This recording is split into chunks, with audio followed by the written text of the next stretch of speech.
A paz do Senhor Jesus, amados, mais uma vez estamos aqui para levar ao seu coração a palavra do nosso Deus. Esse é o canal Embaixadores de Cristo, estudos bíblicos. Mais uma vez estaremos meditando naquilo que Deus tem para nós nesse dia através das Sagradas Escrituras. Eu quero convidar você a orar comigo, a fim de que possamos dar prosseguimento ao nosso estudo bíblico. Querido Deus, em nome de Jesus, Pai, eu quero exaltar o Teu nome. Grandes coisas tem feito o Senhor por nós, por isso estamos alegres. Pai, em nome de Jesus, eu quero apresentar minha vida. Ó Deus, fazer com que a minha vida seja um instrumento em Tuas mãos. Guia-me através do Espírito Santo. Pai, venha abençoar, ó Deus querido, a vida de todos aqueles que estarão ouvindo a Tua palavra nesse dia, meu Deus. Ó Deus, nesse dia em que estamos gravando esse vídeo para o canal Embaixadores de Cristo Estudo Bíblico. Ó Deus querido, que o Senhor possa restaurar a vida espiritual, meu Deus, daqueles que estarão vendo ou ouvindo essa palavra. Que um milagre possa acontecer na vida dele, na vida dos seus queridos, na vida dos seus familiares. É o que eu te peço em nome de Jesus. Amém. Graças a Deus que nos dá vitória por intermédio do Senhor Jesus. Pois bem, eis que vos fala o seu amigo, irmão em Cristo, Edmilson, para a gravação de mais um vídeo para o canal Embaixadores de Cristo, Estudos Bíblicos. A você que já faz parte dessa família maravilhosa, vai aqui o meu abraço de todo o meu coração. E você que ainda não é inscrito no nosso canal, quero convidar você a se inscrever no nosso canal Embaixadores de Cristo, Estudos Bíblicos. Se inscreva lá. Se você não quiser se inscrever de imediato, você pode estar aguardando a conclusão, o término desse vídeo, né? Você também pode dar um joinha, pode compartilhar para seus amigos, vizinhos, aquela pessoa que você conhece, que sabe que precisa ouvir essa palavra que será ministrada nesse dia. E hoje nós estaremos estudando mais um tema maravilhoso da palavra de Deus. Estaremos comentando sobre o livro do profeta Ezequiel. Estamos estudando esse trimestre através das lições bíblicas da CPAD. Estamos estudando sobre a justiça divina. E hoje nós estaremos estudando uma lição, a lição de número 3. É uma lição que já foi passada, mas nem todos têm a oportunidade de estudar essa palavra tão rica que foi ministrada dias atrás, né? Por que não dizer dia 16 de outubro, nós ministramos esta lição, mas a palavra de Deus, ela é viva. Ela serviu para quem esteve presente ali no dia em que foi ministrada, e ela também serve para você. Você que não teve a oportunidade de estar estudando essa palavra em algum lugar na congregação onde você congrega, mas o importante é que Deus preparou essa oportunidade. E sempre é importante conhecermos um pouco mais a Sagrada Escritura.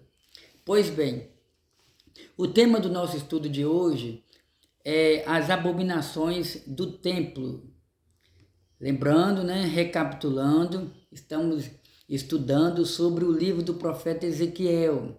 Mais precisamente, estamos estudando sobre a justiça de Deus e a preparação do povo de Deus para os últimos dias no livro do profeta Ezequiel. E a palavra de Deus nos diz, né, a fim de que você possa entender um pouco mais, né? Não custa nada fazer um breve resumo sobre o fundo histórico do contexto, né, que levou o profeta Ezequiel a ser usado pelo Senhor. A palavra de Deus nos diz, né, que aproximadamente no ano 605 a.C., Deus permitiu que o exército da Babilônia invadisse Jerusalém devido aos pecados de Judá. A palavra de Deus nos diz, né, que o exército da Babilônia invadiu Jerusalém e levou o reino do sul em pelo menos em 3 deportações.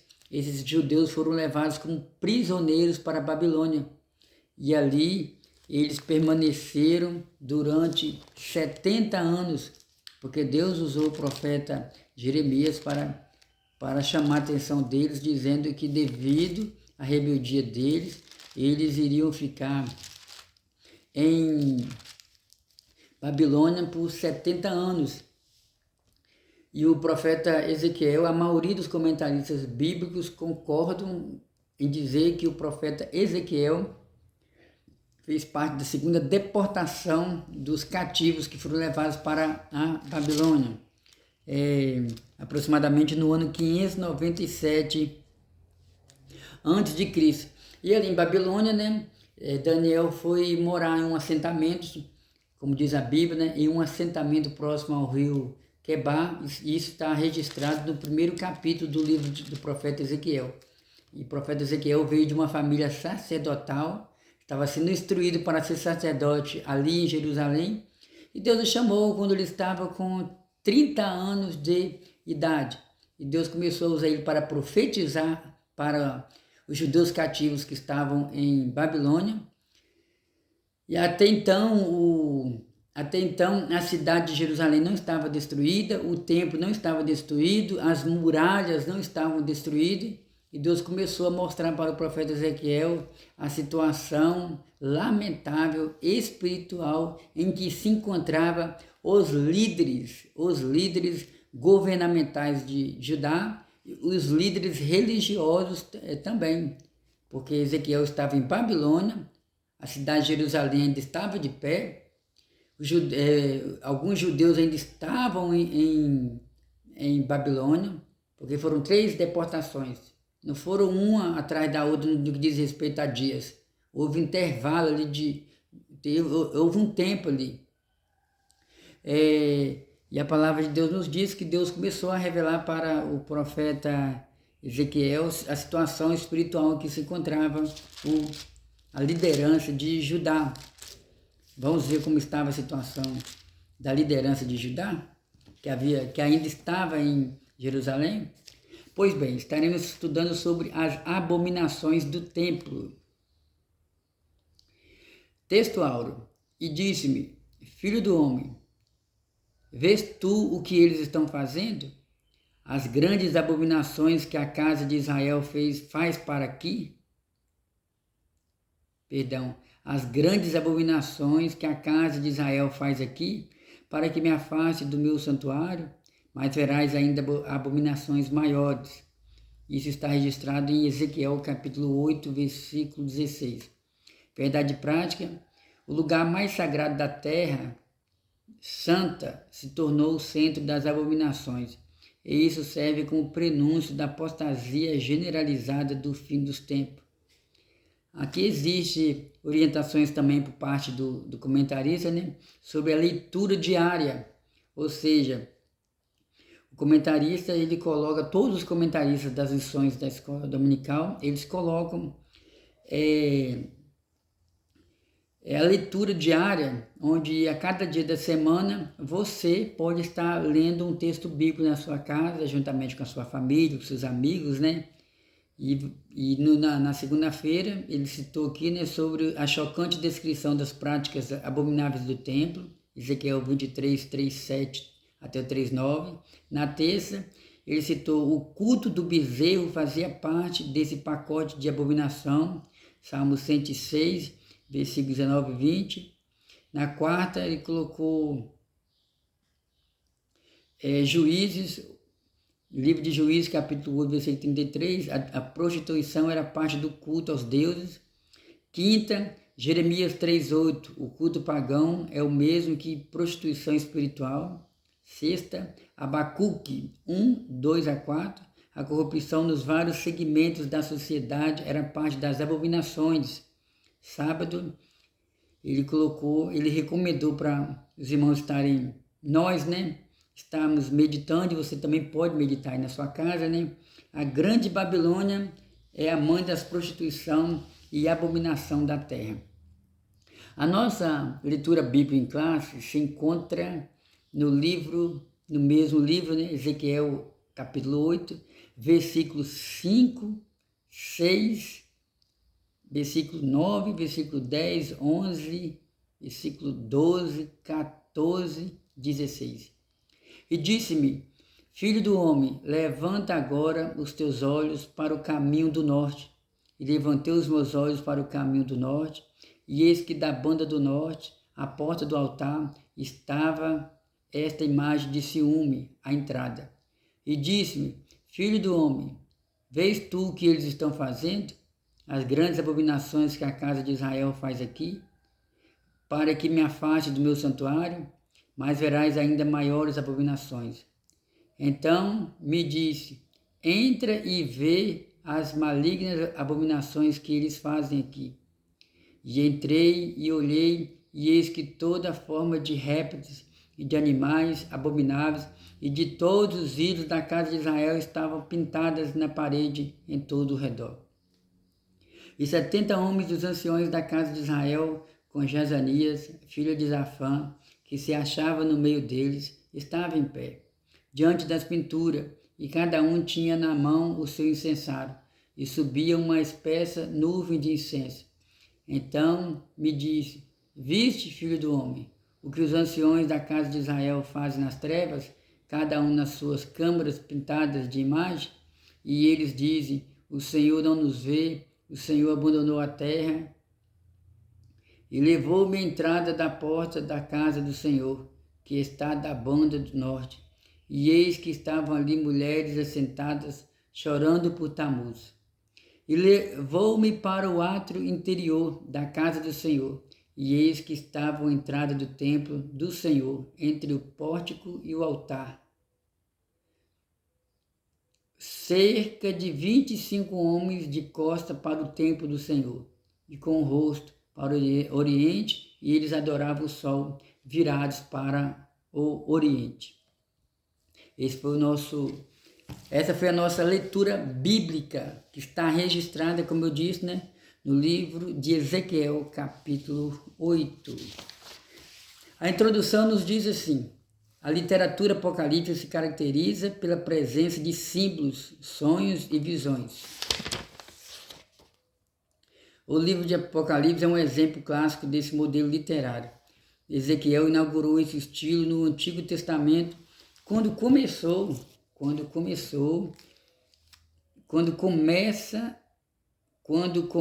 e termina o seu livro com oráculos divinos. Apocalipse, capítulo 1 e 40, até 48. Além de 8, capítulo 8, versículo 11, o capítulo 8 inicia uma nova sessão dessa modalidade. Amém.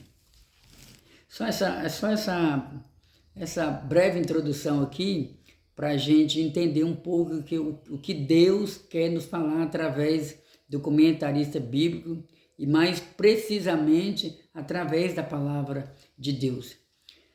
O livro do profeta Ezequiel e o livro do profeta Daniel são considerados o livro, como é que eu posso dizer, o Apocalipse do Antigo Testamento. Porque quando nós falamos de Apocalipse, nós lembramos do último livro do Novo Testamento, que é o livro de Apocalipse, lá no finalzinho, né? Apocalipse, que significa, entre outras coisas, né, revelação de Deus. Fala sobre o estudo das últimas coisas. E quando nós retornamos no Antigo Testamento, a gente lê vários livros históricos, livros que falam de profecias, livro de cânticos, livros de provérbios, mas dentro dessa literatura judaica nós encontramos os chamados livros proféticos. Eu digo livros proféticos no que diz respeito a dentro desses livros nós encontramos Deus profetizando, Deus usando os profetas para profetizar algo que aconteceu na época deles, na geração deles, mas também existem profecias que se cumpriram depois que eles partiram desse mundo e outras profecias que ainda vão se cumprir no futuro. E o livro do profeta Ezequiel, ele inaugura esse estilo literário apocalíptico, onde Deus revela para Ezequiel os céus, os querubins, Deus revela o trono móvel dele, Deus revela a situação espiritual de Israel, da liderança judaica. Quando nós entramos no livro do profeta Ezequiel, no capítulo, deixa eu tirar de dúvida aqui, no capítulo 37 no capítulo 37 de Ezequiel, a gente vê Deus dando uma visão para o profeta Ezequiel sobre o vale de ossos secos. E essa visão tem um duplo significado. Ezequiel viu um vale ou um cemitério de ossos e Deus fala com Ezequiel: Ezequiel, poderão esses ossos reviver? Então aqueles ossos reviveram naquela visão, e ali Deus estava mostrando a situação de Israel. Ali era uma profecia que, ali, aquela profecia ou aquela visão tem no mínimo 2 significados. E o primeiro significado já aconteceu. Israel deixou de ser nação no ano 70 depois de Cristo, quando o exército da Babilônia, através do general Tito e Vespasiano, eles invadiram Jerusalém, né? Lembra da profecia que Jesus falou? Jesus falou quando Jesus estava no templo, né? No templo, está lá registrado em Mateus capítulo 24, Jesus estava no templo com os discípulos, e os discípulos maravilhados com o templo, né? Porque o templo em Jerusalém, o templo que foi reconstruído por Herodes, segundo alguns comentaristas, esse templo era tão bonito que era considerado uma das 7 maravilhas do mundo antigo. E os apóstolos estavam maravilhados com esse templo. Jesus disse: não vedes essas pedras? Ficará aqui pedra sobre pedra que não seja derribada ou derrubada. Isso está registrado em Mateus capítulo 24, a partir do versículo 1. Aí no ano 70, depois de Cristo, essa profecia se cumpriu, quando, devido à rebelião do povo judeu que se rebelou contra a liderança romana, né? Jerusalém foi destruída, os judeus se espalharam por todo o mundo. As 10 nações do Reino do Norte, que lá no ano 722 a.C., que haviam se espalhado, os judeus ali já eram pouco, acabaram de se espalhar mais ainda pelo mundo, deixaram de ser nação, também devido a eles ter rejeitado, não é só porque eles se rebelaram contra o Império Romano, não é só porque eles queriam ser independentes, queriam deixar de pagar impostos e outras coisas para o Império Romano, porque se cumpriu, entre outras coisas, a profecia de Jesus, porque eles rejeitaram Jesus. O Senhor Jesus, uma certa vez, ele chorou por Jerusalém, e ele disse, né: Jerusalém, Jerusalém, quantas vezes eu quis te ajuntar como uma galinha junto dos seus pintinhos, mas vocês não quiseram. Chegará um dia em que Jerusalém será cercada, será sitiada. E outros textos bíblicos que falam a respeito disso, né? Profecias, algo que foi profetizado de antemão antes de acontecer. Aí no ano de 1948, teve uma reunião lá na ONU, né? Que é a União das Nações, né? E no ano de 1948, um brasileiro teve a oportunidade de assinar um decreto concordando com o retorno dos judeus para sua pátria, e a partir daquele momento Israel voltou a ser nação. Então a profecia de Ezequiel, capítulo 37, em parte já se cumpriu. E aquela profecia também diz respeito à restauração espiritual que irá acontecer, como está escrito no livro do profeta, no livro de Apocalipse, bem no finalzinho de Apocalipse, no capítulo 19 de Apocalipse, quando Jesus vier com a igreja, né? Porque eu sou pré-tribulacionista no que diz respeito a crer, porque eu creio que a igreja do Senhor Jesus será levada para o céu antes da tribulação. E respeito, né? Tenho aprendido cada vez mais a respeitar quem pensa diferente, porque a gente sabe que é que no meio da igreja existem pensamentos diferentes. Eu não digo crenças diferentes, mas pensamentos diferentes. A maioria de nós, servos de Deus, né? Nós acreditamos que Jesus vai voltar para buscar a sua igreja.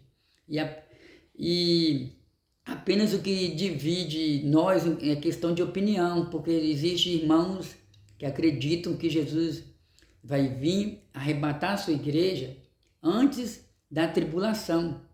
Outros irmãos já acreditam que a igreja precisa passar por um processo de purificação, de sofrimento, para aprender a valorizar o sacrifício de Cristo. E por causa disso aí, alguns irmãos acreditam que a igreja vai ser arrebatada no início da tribulação. Outros acreditam que a igreja vai ser levada no meio da tribulação, porque tem os pré-tribulacionistas, os pós-tribulacionistas, os mid-tribulacionistas, que acreditam que a igreja vai ser arrebatada no meio da tribulação. Já existem outros irmãos que acreditam que a igreja vai ser arrebatada no final da tribulação. Outros acreditam que nós já estamos vivendo um milênio, porque Jesus prometeu que estaria reinando conosco durante 1000 anos. E nós, pré-tribulacionistas, porque eu creio no milênio literal, eu creio, em primeiro lugar, que nós iremos ser arrebatados antes da tribulação. Creio no milênio literal. Creio que nós estaremos reinando com Jesus durante 1000 anos aqui na Terra. E isso não é simplesmente produto da minha fé. É algo que eu creio à luz da Bíblia Sagrada e que, com a permissão de Deus, em algum dia a gente pode estar tirando um momento para estar estudando essa palavra aqui. Tem uma revista aqui da Escola Dominical. A gente usa a Bíblia, a gente usa livros de escritores capacitados, homens que Deus escolheu. A gente usa, faz questão de dizer, eu gosto muito dos livros publicados pela CPAD, que é a Casa Publicadora das Assembleias de Deus. Então, Deus mostrou para Ezequiel. Você quer conhecer um pouco mais sobre a literatura judaica no que diz respeito a Apocalipse, literatura apocalíptica? Medite no livro do profeta Daniel, porque o livro do profeta Daniel, ele, inclusive, onde eu tenho uma palavra lá na igreja, né? O livro do profeta Daniel, ele tem 2 divisões, né? Em primeiro lugar, tem 12 capítulos.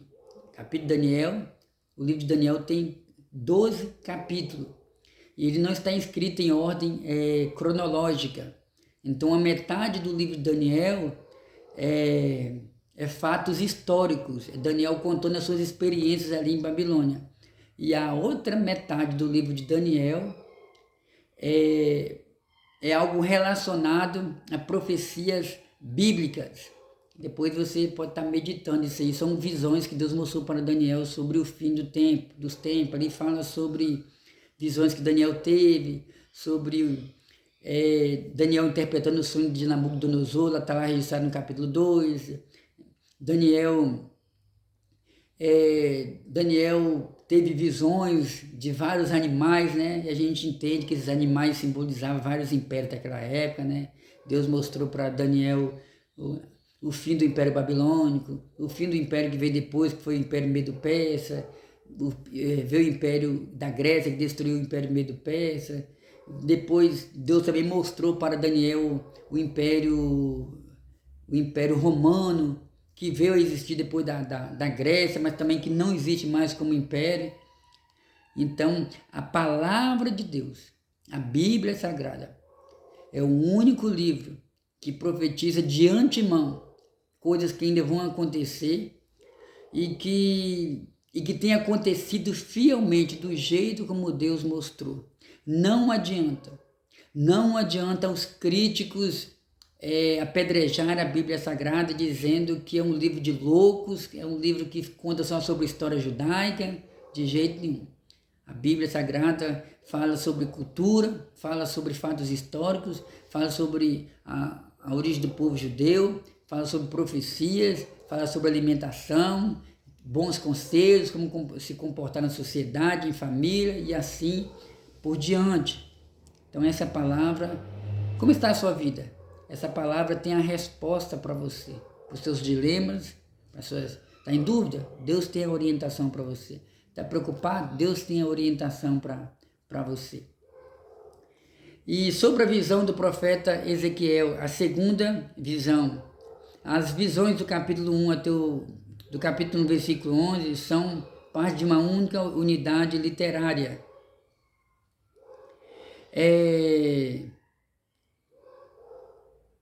De uma única unidade literária. O profeta recebeu essa visão 14 meses depois da primeira, a visão da carruagem da glória de Deus, no 5º ano do cativeiro do rei Joaquim. E o capítulo 8 introduz uma nova visão no 6º ano, no 6º mês. Mas essa visão não foi da glória de Deus. O que Ezequiel viu foram as abomináveis práticas no templo, o que justifica a razão da ira divina sobre os moradores de Jerusalém. Capítulo 8, versículo 18. Essa data é importante porque mostra que a cidade e o templo ainda não haviam sido destruídos. Essa visão é preterista porque se relaciona com os acontecimentos atuais de Ezequiel. Mas isso não exclui o futurismo, pois anuncia eventos que estavam para acontecer. Então, Ezequiel, ele contempla uma nova visão.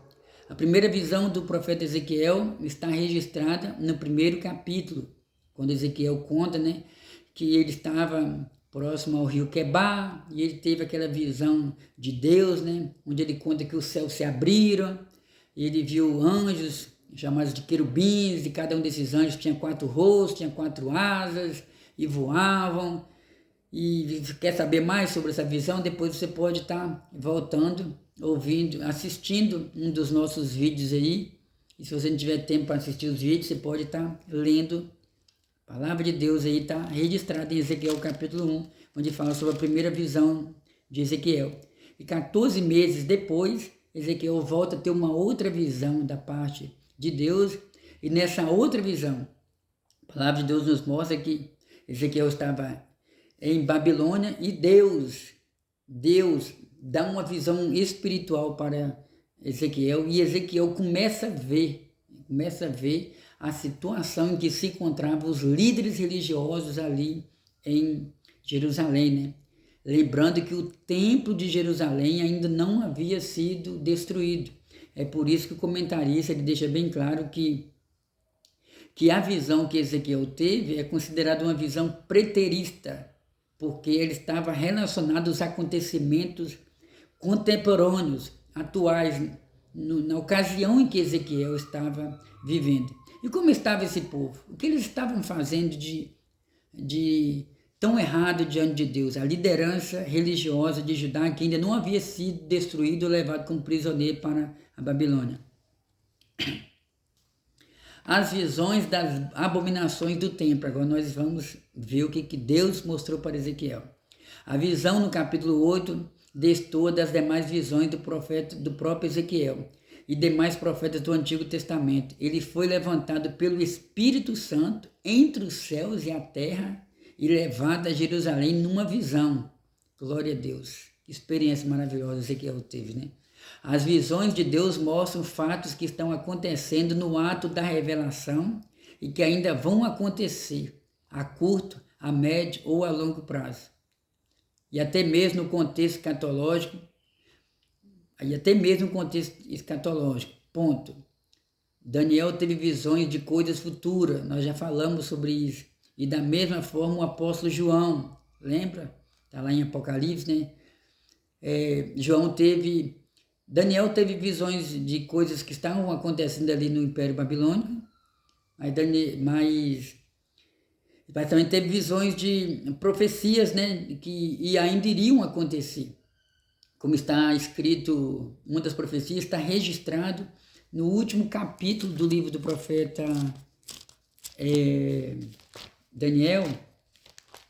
Nós encontramos o Senhor falando, deixa eu ver se eu encontro aqui, para não ter nenhuma... Ezequiel, no capítulo 12, Ezequiel teve uma profecia, liberou uma profecia da parte de Deus, dizendo: e naquele tempo se levantará Miguel, o grande príncipe, que se levanta pelos filhos do teu povo, e haverá um tempo de angústia, qual nunca houve desde que houve nação até aquele tempo. mas naquele tempo livrar-se-á o teu povo, todo aquele que se achar escrito no livro da vida. E muitos dos que dormem no pó da terra ressuscitarão, uns para a vida eterna e outros para a vergonha e desprezo eterno. Ou seja, essa aqui é uma profecia de Deus, usando o profeta Daniel para falar sobre o futuro da nação de Israel, ou o futuro daqueles, né, que tiveram com seu nome escrito no livro da vida. E Daniel fala que chegará um tempo em que muitos ressuscitarão para vir vergonha e desprezo eterno, e outros para estarem eternamente com o Senhor Jesus. Mais detalhe a gente encontra nas cartas do apóstolo Paulo, né, como a primeira carta aos Coríntios, 1 e 2 Tessalonicenses. Lá fala um pouco sobre a vinda do Senhor. E as abominações, então essas abominações, e falando sobre o apóstolo João, né? João, Deus mostra para ele coisas que estavam acontecendo naquela época, né? No livro de Apocalipse, capítulo 1, João vê, Deus manda João entregar 7 cartas a 7 igrejas que estavam na Ásia. E você pode estar acompanhando depois lá, né? No livro se tiver tempo, né? Você pode procurar na sua Bíblia, em Apocalipse capítulo 2, lá fala sobre a igreja de Éfeso, a igreja de Sardes, a igreja de Esmina, a igreja de Pérgamo, a igreja de Laodiceia, a igreja de Éfeso. Me fugiu agora o nome da última igreja. Mas Deus mostrou para para João, escreve as coisas que você tem visto, as coisas que são e as coisas que ainda irão acontecer. Ou seja, normalmente as visões dos profetas eram essas. Deus mostrava coisas atuais e coisas que ainda iriam acontecer. Glória a Deus por isso. E a palavra do Senhor nos diz, né? Como está escrito em Apocalipse capítulo 1, versículo 19. Como entender as visões de Deus? Ezequiel foi transportado em espírito da Babilônia para o templo de Jerusalém. Mas há quem afirme ter sido em corpo. Ou seja, existem pessoas que acreditam que o profeta Ezequiel foi transportado de Babilônia para Jerusalém para ele ter visto aquelas visões. Mas não foi exatamente dessa maneira. Ezequiel ele estava como um prisioneiro, cativo ali em Babilônia. E Deus deu para ele visões espirituais. Quantas vezes servo de Deus costuma ter sonhos espirituais de madrugada, né? Tem um texto no livro de Jó que nos diz que Deus fala com o homem uma vez, 2 vezes, em sonhos, para apartar esse tal homem do caminho do mal. Mas Deus também fala em sonhos sobre coisas boas, coisas relacionadas à vida da pessoa, né? Não significa que todos os sonhos serão sonhos espirituais ou sonhos de visões, mas a palavra de Deus nos diz, né? Que Deus ele fala também, nos dá base para dizer que Deus fala também em sonhos. Às vezes a gente sonha porque, como diz o ditado popular brasileiro, né? Sonho de barriga cheia. Ou a Bíblia fala que das muitas ocupações, devido à sua rotina, né, daquilo que você fez durante o dia, você vai dormir preocupado, a mente está cheia, você acaba sonhando. Mas esses sonhos são sonhos diferentes dos sonhos espirituais que Deus, se Deus quiser, falar com o servo dele, ou se Deus quiser dar livramento ou falar para alguém que aquele servo dele conhece, Deus vai ter um poder também de mostrar através de sonhos espirituais. Segunda parte, o segundo ponto, sobre as abominações, a imagem de ciúme. O termo ciúme do hebraico significa zelo, ciúme, ardente, ira. Essa imagem é semel em hebraico, imagem, ídolo, que muitos expositores do Antigo Testamento identificam como a Azera, deusa também conhecida como bosque, poste ídolo. O rei Manassés pôs no templo de Jerusalém a imagem de madeira de Azera, mas que foi destruída pelo rei Josias. Muitos acreditam que nos dias de Ezequiel ela tinha sido colocada de novo no templo. O uso da expressão imagem de ciúmes se explica porque a idolatria provoca ciúmes de Deus pelo seu povo. Então Ezequiel, ele tem uma visão espiritual e ele vê a situação em que se encontravam os líderes religiosos ali de Judá. Não só os líderes, mas normalmente, né, o povo é aquilo que o seu líder costuma ser. Então a liderança estava corrompida. A palavra de Deus nos diz que eles adoravam o sol, eles adoravam Baal, eles adoravam a imagem de ciúme. Os comentaristas não conseguem chegar a uma conclusão exata sobre que imagem de ciúme era essa. O comentarista diz que o rei Manassés, ele pôs, na ocasião em que ele reinou, o rei Manassés, que é considerado talvez o pior, ou um dos piores reis ímpios que já tiveram reinando ali em Judá, reis que conheciam a palavra de Deus. Se você conhece a palavra de Deus e não tem praticado a palavra de Deus, peça perdão ao Senhor, recomece, peça a Deus um renovo. Senhor, me ajuda a ser obediente ao Senhor a partir de hoje, porque existe uma cobrança maior sobre aqueles que conhecem as Sagradas Escrituras. O rei Manassés pôs no templo de Jerusalém imagem de madeira de Azera, ou seja, para como é que eu posso dizer, fazer com que o povo se apostatasse das promessas de Deus. Que Deus sempre exigiu adoração somente a Ele, como está escrito em Êxodo.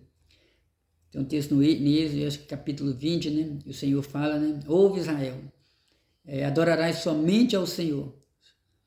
E Deus ainda diverte, né?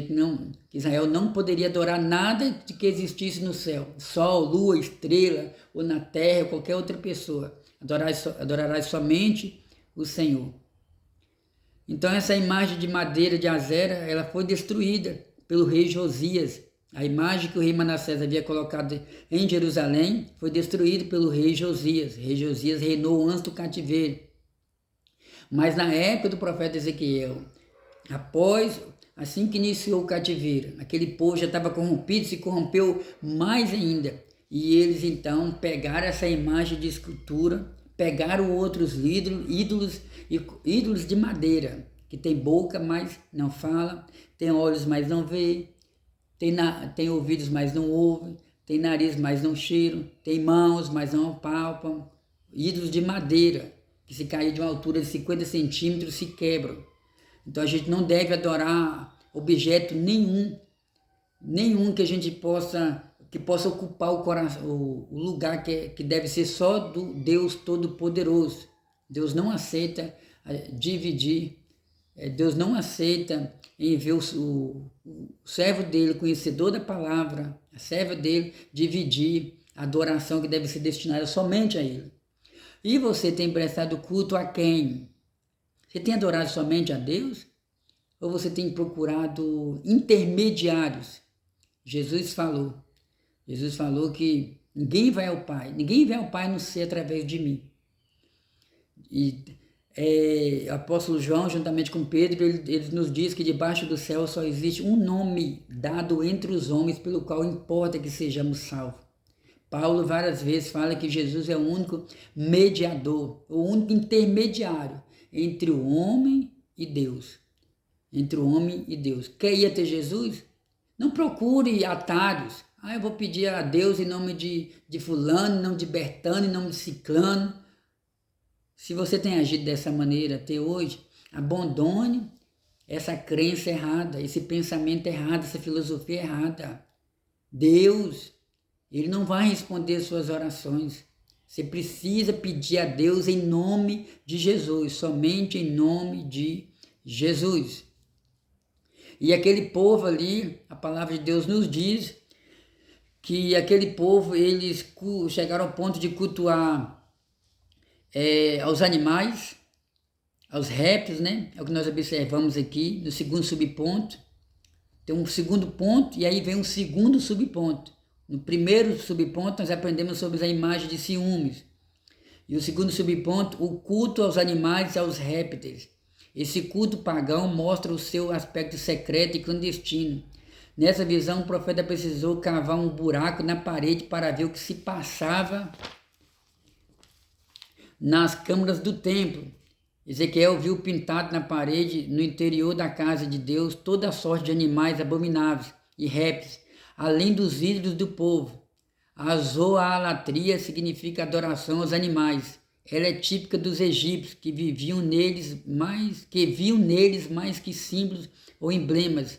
Eles os consideravam receptáculos das formas do poder divino.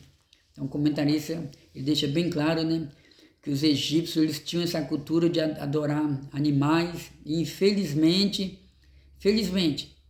aquele povo ali, aquele povo escolhido de Deus, aquele povo que foi separado por Deus para prestar culto somente a Ele, diz a Bíblia que Ezequiel viu pintado nas paredes do templo várias imagens de animais e eles estavam adorando os próprios animais como se fossem deuses.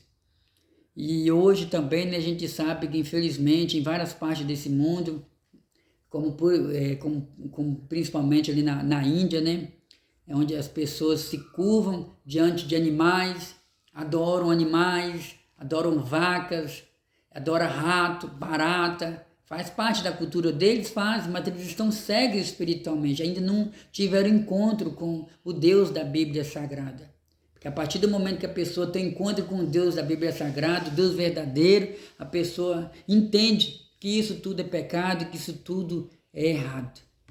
Então vamos nos curvar apenas perante o Deus Todo-Poderoso. Aqui nós entramos agora no terceiro subponto, falando sobre os 70 anciões.